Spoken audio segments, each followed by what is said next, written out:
Hello learners, today we are going to learn about photograph work. So let's begin.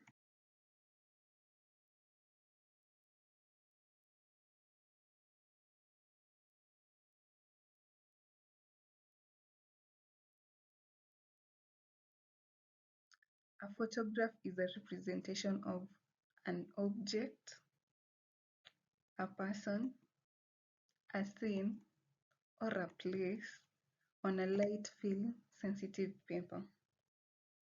So a photograph can represent an object, a person, scene, or place on a light film sensitive paper.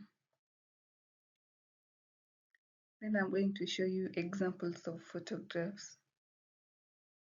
Here this first photo of a cat. Then this second photo of a plant, an artificial plant. Let's look at types of photographs. We have two types of photographs. We have ground photographs and aerial photographs. Ground photographs are further divided into two: ground horizontals and ground obliques. In ground horizontals, they are also further divided into two: ground close-ups and ground general view. So let's begin at looking at ground photographs. Ground photographs are taken from the ground and they are of two types: ground horizontals and ground obliques. In ground horizontals, they are taken with the camera at the same level as the object. The camera is at the same level as the object, that is in ground horizontal. Then in ground obliques, taken from the ground with a camera slanting or held at a position. You see the difference. In ground horizontal, the camera is at the same level with the object, while in obliques, the camera is tilted towards a certain position. Then in ground horizontals, we have ground close-ups, which is also known as particular view photographs, and ground general view. Now let's begin looking at ground close-ups. Ground close-ups are taken from the ground with the camera focused on a particular object. Then ground general view, taken from the ground with the camera focused on general scenery.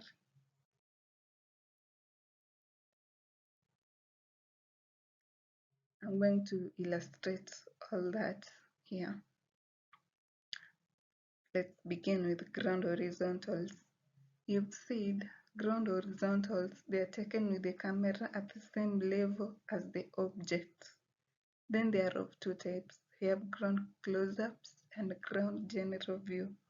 So when you look at this photo here, the first photo, you will see the camera is focused at that particular object, the sunglasses. There's nothing else, just a close-up or a particular view of the object. Then we have this second photo here. The camera is giving a larger view. It's not focused on one item, let's say the swimming pool or the house. It's just general. It's giving a general scenery.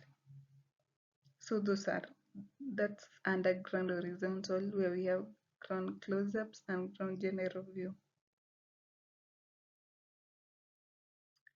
Let's look at the second type under ground photographs. We have ground obliques. These ones are taken from the ground with camera slanting or held at a position. In ground obliques, the camera is slanting or held at a particular position. While we said in ground horizontal, the camera at the same level with the objects. So this is an example of a ground oblique that the camera was tilted towards the sky to take this photograph.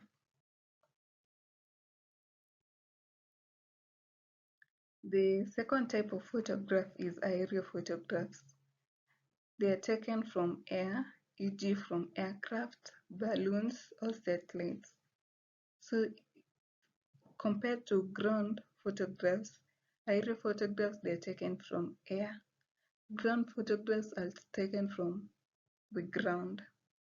So we have two types of aerial photographs. We have aerial obliques and vertical aerial photographs. Let's begin looking at aerial obliques. In aerial obliques, they are taken from air with camera tilted towards the ground. The camera is tilted towards the ground because these photographs are taken from air. So the camera, if the camera will be tilted towards the ground, like so. You see, maybe this photograph was taken from balloon, aircraft, satellite, whatever. But when you look at it, the camera was tilted towards the ground, you see, like you see there. Then you have vertical aerial photographs. These ones, they are taken from air with the camera directly above the object. Aerial obliques, the camera is tilted towards the ground, but in vertical, it's directly above the object.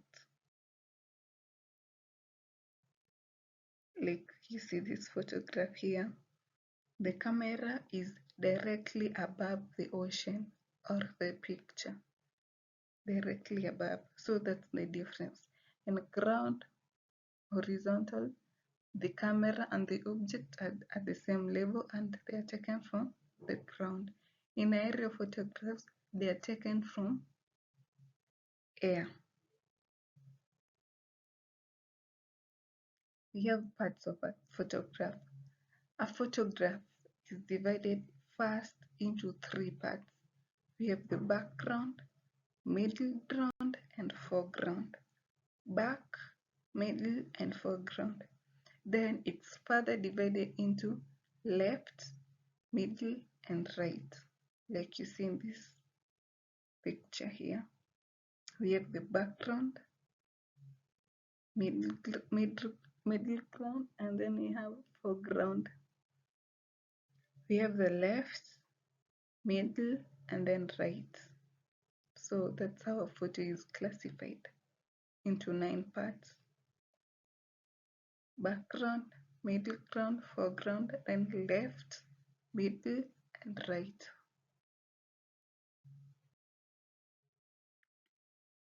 We're going to look at uses of a photograph.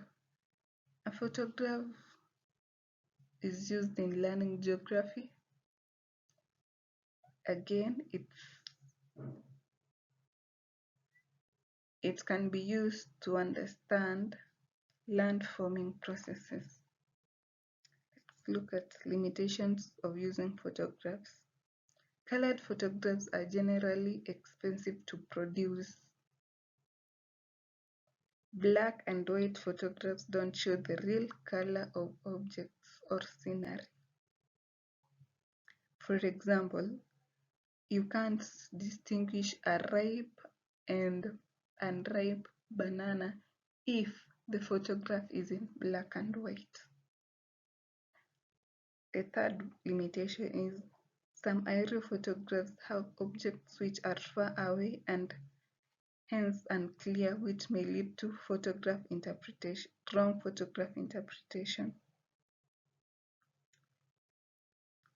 Photographs are difficult to interpret if they are blurred because it's difficult to distinguish objects which look similar. So to sum up this lesson, we have looked at definition of a photograph. We have said a photograph is a representation of an object, person, place, or scenery on a light sensitive film paper. Then we have looked at the types of photographs and parts of photographs. And that's the end of our lesson. Thank you.